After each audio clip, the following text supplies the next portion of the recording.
जब उनका मर्डर हुआ तो उस समय पर अभी आपको देखा होगा कि उस समय पे एक संघर्ष समिति नाम से एक कुछ लोगों की एक मतलब टीम बनाई गई। उसका नाम रखा गया संघर्ष समिति।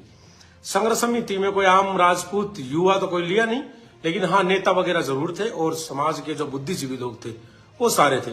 हमें कोई दिक्कत नहीं, अच्छी बात है। चलो समाज के जो बुद्धिजीवी और जो बड़े आदरणीय जो बुजुर्ग।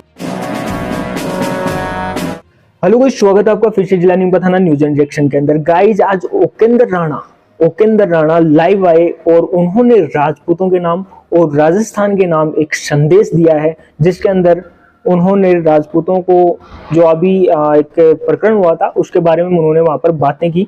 आइए देखते हैं इस वीडियो के अंदर ओकेंद्र राणा ने। आदरणीय श्री दादा सुखदेव सिंह गोगामेडी जी के चरणों में बारंबार वंदन करता हूँ, प्रणाम करता हूँ।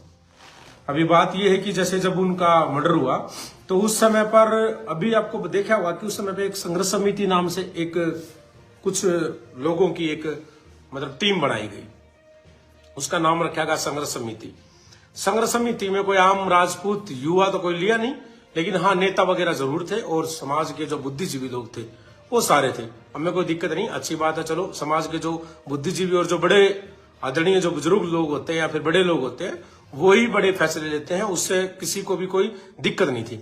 लेकिन हमने ये कहा था उनसे कि समाज में ना तो कोई किसी से पैसा मांगेगा और ना हमने सरकार से कुछ मांगना है और ना कोई लेना देना है, क्योंकि ये समाज बहुत मजबूत समाज है। जब इसके परिवार को पैसे की जरूरत पड़ेगी या किसी और चीज की जरूरत पड़ेगी तो हर प्रकार से तन मन धन से तल बल हर चीज से पूरा समाज इन परिवार के साथ में खड़ा है। सब चीजों के लिए मना कर दिया था। हमने कहा था सिर्फ और सिर्फ हमारी एक ही मांग है सरकार से कि इन व्यक्तियों का या तो इनके एक तो इनके घर पे बुलडोजर चले और दूसरा ये था कि इनका एनकाउंटर होना चाहिए। दूसरा हम कोई बातें नहीं करना चाहते। ये युवाओं की बात थी और यही मेरी थी, ये मेरे विचार थे और ये युवाओं पूरे भारत के क्षत्रिय समाज का के युवाओं के यही विचार थे। लेकिन उसमें क्या होता है मैं आपको बता देता हूं कि हमने जब ये मांग के लिए बोला तो संघर्ष समिति वालों ने और समाज के जो वहां पर नेता लोग बैठे हुए थे उन्होंने कहा कि ऐसा ही होगा। हम सब ने वहां से उठ करके चले गए, बात को वहां से खत्म कर दिया।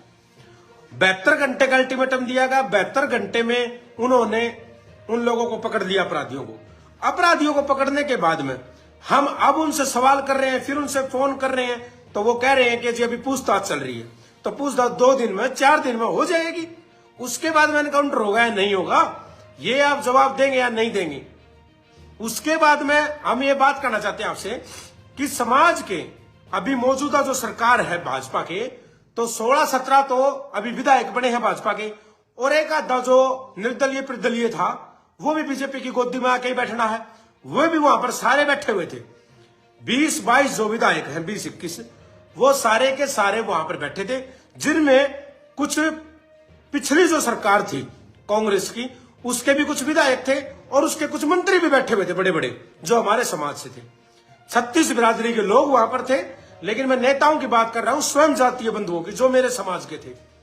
उनका एक ही था। बीजेपी वाले तो ये करे कि अशोक गहलोत ने 2 दिन की उनको सिक्योरिटी दी, तीसरे दिन क्यों हटा ली, ठीक है। कांग्रेस वाले कह रहे कि बीजेपी की सरकार आई को 2 दिन हुए, आते के साथ में एक राजपूत का वहां पर एक राजपूत को मार दिया। उससे पहले हमारे बड़े भाई वीरेंद्र नांगली जी की हत्या हुई, भाजपा सरकार आई। फिर बड़े भाई आनंदपाल जी की वहां पर एनकाउंटर से हत्या कर दी, इन्होंने फर्जी एनकाउंटर किया।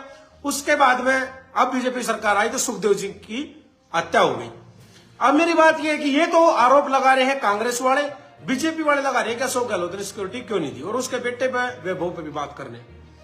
मैं ये कहना चाहता हूं कि सरकार कौन सी होती है वहां, जब 22, 23, 25, 26 तुम पिछली बार विधायक थे राजस्थान में तो तुमको जो सिक्योरिटी मिली हुई है वो सुखदेव सिंह को तुमने क्यों नहीं दी, या तुमने उनके लिए कब पार्लियामेंट में लोकसभा में कब जाकर के तुमने आवाज उठाई कि सुखदेव सिंह के ऊपर 2 बार हमले हो चुके हैं, उनको मारने की धमकियां आ रही हैं। विरोधी जो पक्ष है, गैंगस्टर जो है, 2 दूसरे अपराधी हैं, उन्होंने AK-47 तक खरीद ली है? आपने आवाज क्यों नहीं उठाई? कौन उठाएगा? नरेंद्र मोदी तक बात वहां पार्लियामेंट में हमें खड़ा होने देंगे क्या? आम युवा को खड़ा होने देंगे क्या? लोकसभा में हम खड़े हो सकते हैं क्या? हम अपनी बात रख सकते हैं क्या अमित शाह को? राजनाथ जी को आप बात रखोगे, हम रखेंगे बात? कौन रखेगा वहां पर बात है? और अब दूसरी बड़ी बात और सुन लो, कह रहे कि सरकार ने ये कराया, सरकार ने 2 दिन की सिक्योरिटी ली और फिर 30 दिन हटा दी। भाई सिक्योरिटी में लोग नहीं मारे जाते क्या? इंदिरा गांधी सिक्योरिटी में थी ना, जेड सिक्योरिटी थी। राजीव गांधी पर जेड सिक्योरिटी थी, मारे गए। सिद्धू मूसेवाले पर सिक्योरिटी थी, फूलन देवी पर सिक्योरिटी थी, ठीक नहीं थी? आया ना का जवाब दो बस। गाइज आपको हमारी लेटेस्ट अपडेट वीडियोस आपको अच्छी लग रही हो तो प्लीज चैनल को लाइक शेयर और सब्सक्राइब जरूर करें। मिलते हैं जल्दी ऐसी नई लेटेस्ट अपडेट के साथ, तब तक के लिए जय हिंद, जय भारत।